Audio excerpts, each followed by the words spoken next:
Hollywood just delivered one of the worst box office weekends in the history of cinema to American theaters.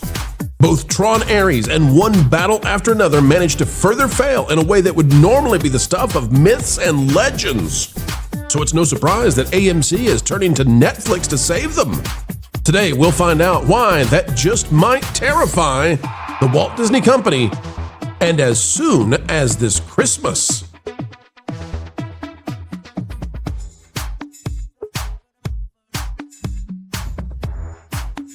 Hello, ladies and gentlemen. Welcome back to the Pro Channel, where we are going to connect the dots that you need, draw the lines that many in the mainstream would never even consider. But we understand the Hollyweirds better than they understand themselves. And folks, as we get ready to dive in, click the like button, drop a comment down below, let us know when's the last time you went to a movie theater. And here we go, out of that Park Place. Folks, if you're watching this video at the time of release, this article isn't even out yet. We're giving you an early preview of it. It'll be out at about 11 a.m. Eastern Time. It says Tron Aries is a bigger flop for Disney than some of the most famous box office failures of all time. Now, I know that some people out there enjoyed Tron Aries. I don't understand it, other than there are parts of it that are pretty, but I don't understand how you could like this movie. That's not to be demeaning or mean to the people who enjoy it. We just have very, very different tastes. I gave it a 1.5 out of 10, the worst that I have scored any film in the entire tenure that I've had here at the Pro Channel.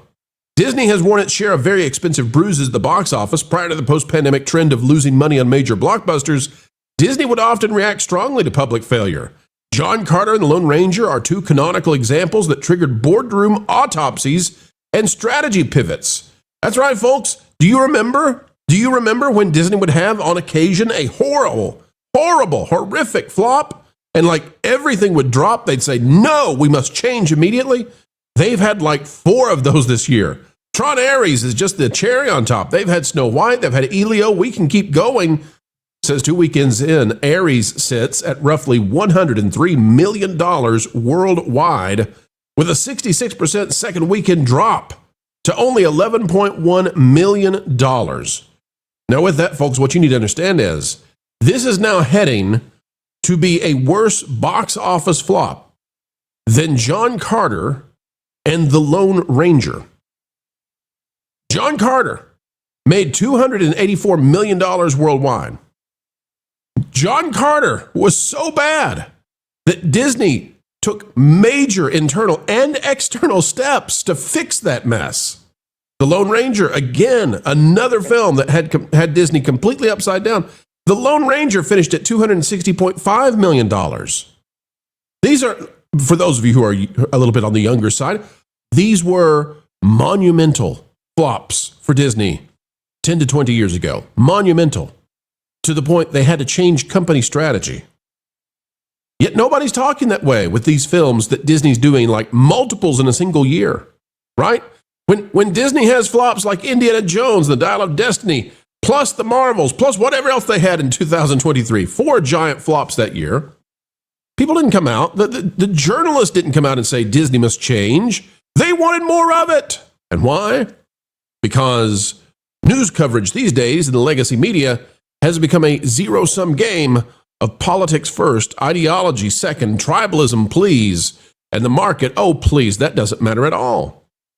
Well, those chickens are coming home to roost, and as we can see, Tron Aries likely, folks, and I'll go to the Tron Aries numbers here. Let's see if we can pull that up. If we go to the Tron Aries numbers off the website called The Numbers, Tron Aries now has domestically $54 million in the bank. $54 million. This is a movie that needs about $600 million estimated to break even. Now, we always knew that Tron Aries was going to struggle. Here on this channel, we haven't talked about it much because it's really a nothing burger in terms of film anticipation. But Tron Aries, we always knew. But, we thought it would get like $400 million. We thought it'd be tepid at best. But $400 million, it'd lose $200 million. And Disney would say, well, it's worth it for Disney Plus. And okay, fine. In another decade later, they'd try again on Tron. No! This thing is unlikely, ladies and gentlemen. If we click here, Tron Aries at $102 million worldwide. This is not going to break 200. This is not going to break 200. And what does that mean? What does it mean if Tron Aries doesn't break $200 million? Well, it means it's going to come in under John Carter and The Lone Ranger. But that's not all. Folks, what is the price of a movie ticket today versus when it came out for John Carter and for The Lone Ranger? What's the movie ticket price today versus then? Probably double. Movie ticket prices have outstripped inflation. And we've had historic inflation, right? Last few years, we've had historic inflation since 2020. And yet, movie ticket prices have risen faster. Movie ticket prices have likely doubled. They're at least 40% higher, but likely doubled, especially when you take into consideration the premium screens. Likely doubled since John Carter and Lone Ranger, and they are beating Tron Aries without us adjusting for inflation one bit. We're not adjusting for inflation. So these movies may have tripled or quadrupled the ticket sales, the attendance, the butts in seats versus Tron. Let that sit with you. Prior to Bob Iger coming back and just absolutely destroying Disney, those movies that were historic bombs, that were black eyes on the face of Disney, they tripled or quadrupled the attendance of Tron this weekend. But folks, I'm here to tell you things are not going on any better. Would you like to know, we're going to talk about one battle after another, but would you like to know how bad things are going for Hollywood? I know you would. You love that sort of thing, right? Real quick, here's the list of the movies that came out. And Black Phone 2 is a horror film. Cost almost nothing to make. Made $26.5 million. It'll make a profit, especially as we go towards Halloween, so good for it. But if you just look at those box office grosses for this weekend, you add them all up, what do you get? You don't get bibbity bobbity boo. You get $61.3 million total box office gross for this past weekend. $61.3 million. That is worse than an averagely good film makes all by its lonesome many, many weekends. Every single movie put together performed worse than many of your average films out there will do all by themselves. Movies like One Battle After Another are not helping. Hollywood diving into politics has not helped in any kind of way. Can I just remind you that Warner Brothers also, which Warner Brothers was like in the positive by about $150 million at the box office, and they're doing the best because Disney is down like $1 billion. Disney's like $1 billion in the hole this year, if you can believe it. And, well, you should, because it's true, even if the journalists refuse to say it. The drive-bys don't want to touch that. One Battle After Another, though, is sinking Warner Brothers down into negative territory. And why? Because One Battle After Another is also a film that needs $600 ludicrous million to break even. Who in the world thought this was a good idea? So we may have the top two studios in Hollywood in the negative. Warner Brothers at number one, and yet still somehow losing money on it. And Disney, boy, oh boy, losing money on it. We've talked about this before. We're not even sure how Disney's going to dig out. They've got basically Zootopia. Because Avatar, they have to split money with James Cameron. They've got Zootopia 2. It's got to make like $1.5 billion to dig them out. And it may, but boy, what Disney is one screwed mouse, not dude. All right, folks, so that's the numbers, right? Now I just want to remind you how bad, this would typically be.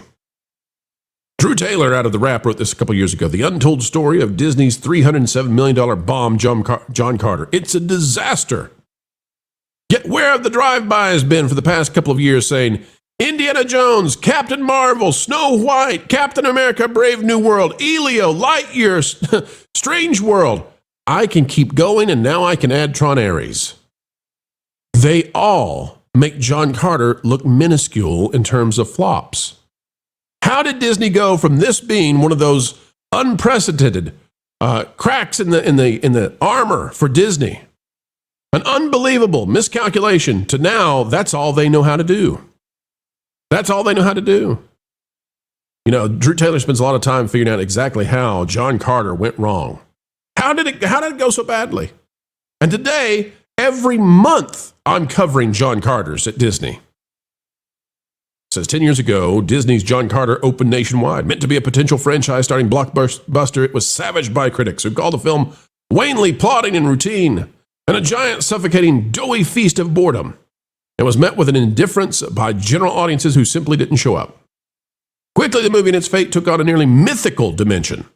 It wasn't just a box office disappointment, it was a staggering creative and commercial failure, the kind of movie that is often mentioned in the same breath as other high-profile misfires like Ishtar or Waterworld. How is it that Disney continuously now puts out Waterworlds? How can that be possible unless they've completely miscalculated the world around them? They live in a different reality. And they're about to live in a different reality. Because guess what, folks? When you give the theaters one of the worst box office returns ever, and this is not the first time we've covered something like this, it just keeps happening and happening and happening. You are starving the theater owners of anything remotely successful. Nobody buys popcorn if nobody buys tickets. Well, they got to find a way to win it. And this is it. Variety has this, Rebecca Rubin reporting it. Netflix's K-pop Demon Hunters returning to movie theaters for Halloween sing-along screenings. Ladies and gentlemen, don't go anywhere yet because this is the least of the headline that should be at the top of the article. Although it's a big deal, Huntrix is returning to movie theaters near you. Netflix is bringing K-pop Demon Hunters, an animated fantasy adventure about a fictional K-pop girl group who protect the world from demons with their music, back to the big screen for Halloween-themed sing-along screenings. It'll play October 31st through November 2nd. Good for AMC. Good for Netflix, right? Good for K-pop Demon Hunters. Ladies and gentlemen, buried at the bottom of this one, though, is a much bigger story. Are you ready for this? Here's what it says. From AMC. While the two companies have not had a commercial relationship in recent years, both Netflix and AMC are intrigued by the mutually beneficial opportunities that could arise from this and future collaboration. Discussions are underway as to what that may entail, but no further details are being shared at this time. Now, ladies and gentlemen, we talked about this last week. I'm going to end this video today with this bit of info for you. The Duffer Brothers that Netflix loves, and they have lost them for a little bit. The Duffer Brothers who are behind Stranger Things, they want the Stranger Things series finale. They want it New Year's Eve in theaters. And right now it's not in theaters. But let me tell you, if AMC decides to put it in theaters, it will go head-to-head, toe-to-toe with Avatar, Fire and Ash during the holiday season. And it will trash that film if it goes into theaters for however many days AMC has it. There is no amount of money that I would disbelieve if you told me that Stranger Things would go into theaters. Like how much it could make per theater if it's in theaters. And who knows, maybe Netflix could give people a QR code if you've got a subscription in your little Netflix app on your phone. Take it up there. Maybe AMC gives you a discounted ticket or whatever. But to see the 2-hour plus series finale on the big screen, as the Duffer Brothers want, it's a match made in heaven. Or, Indiana. But it's somewhere that match is made. For folks to go watch the ending of Stranger Things on the biggest format possible, going up against Avatar, Fire and Ash. It's a Disney dream not come true. But this is what theaters and the box office are being forced to do as Hollywood has failed them miserably and utterly. Now dependent on horror movies to save the day. When has that ever been true? Horror movies have been the only thing turning a profit consistently at theaters this year. Amazing. And why? Because Disney stepped in it big time. And because the other studios, while they've had some successes, and we congratulate them on that, hey, looking at you, Minecraft, they also have had significant missteps because they need to purge out the ideological crap that makes them fall down on their backs. One battle after another, yeah, now we're looking at you too. Folks, that is the video for today. It was an awful weekend at the box office. You won't see this in the drive-bys. You won't see this in the legacy media. They don't report on it. They don't want to tell you about it. They'll tell you how they lost another 40,000 jobs in Hollywood, though, next year. And then they'll pretend like, well, who could have seen that coming? Folks, we did, and you did. Click that like button. Also, share this out, click the notification bell, and drop a comment down below. Ladies and gentlemen, until the next time, we have the joy, the pleasure, the honor, and the privilege of spending time with you. Get out there and make this Monday special. We'll see you real soon. Keep learning, keep growing, and as always, keep having fun. Clickbait, fraud, drama queen. Ugh, I wish there was a channel that was 5 to 6 minute news reads without the drama, frauds, and clickbait that could accurately let me know the current news, providing my crucial context utilizing all the different That Park Place contributors and creators. Well, stupid, there is. It's the That Park Place YouTube channel, which will be going live real soon, so make sure you're subscribed, so you can really stick it to the algorithms. You're joking. Nope.